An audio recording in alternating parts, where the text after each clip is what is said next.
Down and down we go on the twisty road.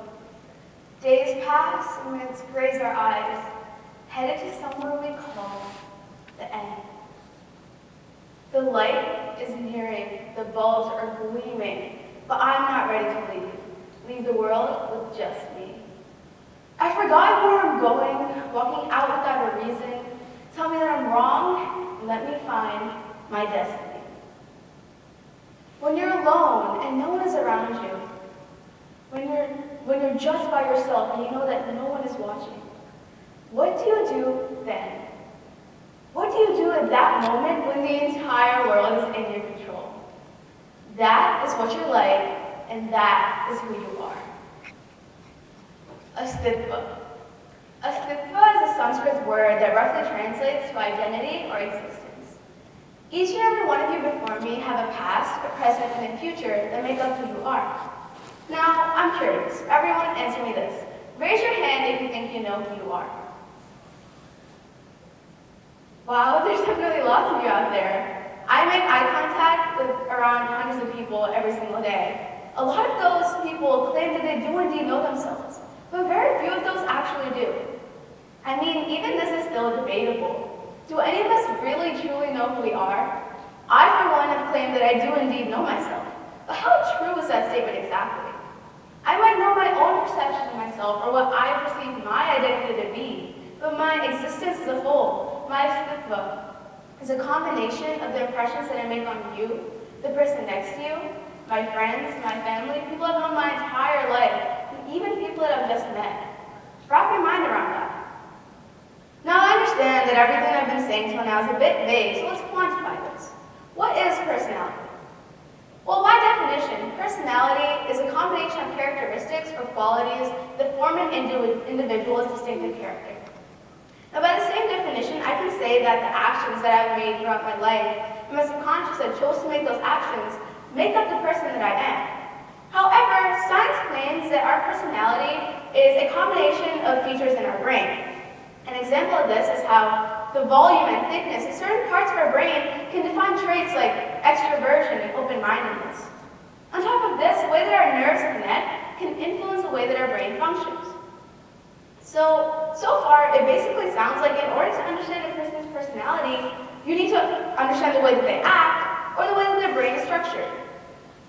However, here's the secret behind this that might spin your head a little, but just bear with me. If everyone's personality isn't alike, or if brain structure determines brain function, then doesn't that mean that we all think differently? And if we all think differently, then we probably see each other differently as well. Now, here comes the contradiction, the epiphany that'll make you question all you know. How is personality quantified? If I'm the only person that can understand what I myself am like, isn't personality subjective at that point? I think of myself a certain way, and you might think of me a different way. So, how is personality concrete? How is personality quantified? How do tests like the Myers-Briggs personality test exist? Okay, let's take that same exact test as an example and elaborate on that. The Myers-Briggs personality test provides the test taker with a series of questions that ultimately leads to a 4-letter acronym defining their personality. Now, these letters are made up of several qualities, such as I for introversion and E for extroversion, or N for intuitive, or S for observant, and T for thinking, or F for feeling, and finally J for judging, or P for perceiving. So let's do some math here. There are 4 letters, and each letter has 2 possible outcomes. That ultimately means that there's only 16 possible personalities that people can have. Now, that's obviously debatable, as we're all unique and we're all different in our own way, but let's still use this test as an example.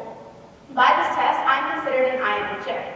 However, the conflicting point here is I'm the only person that took that test for myself. So by my view, my point of view, what I think I myself am like, I'm an INFJ.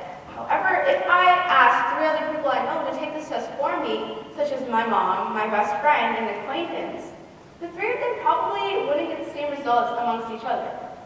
Forget amongst each other, some of them might not even get the same results that I did.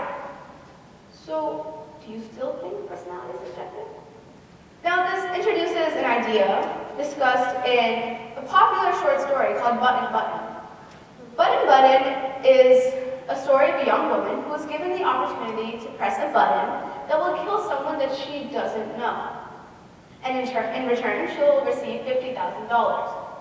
Now, the author, Richard Matheson, when he wrote this book, he wanted to spread the message that you really don't know anyone.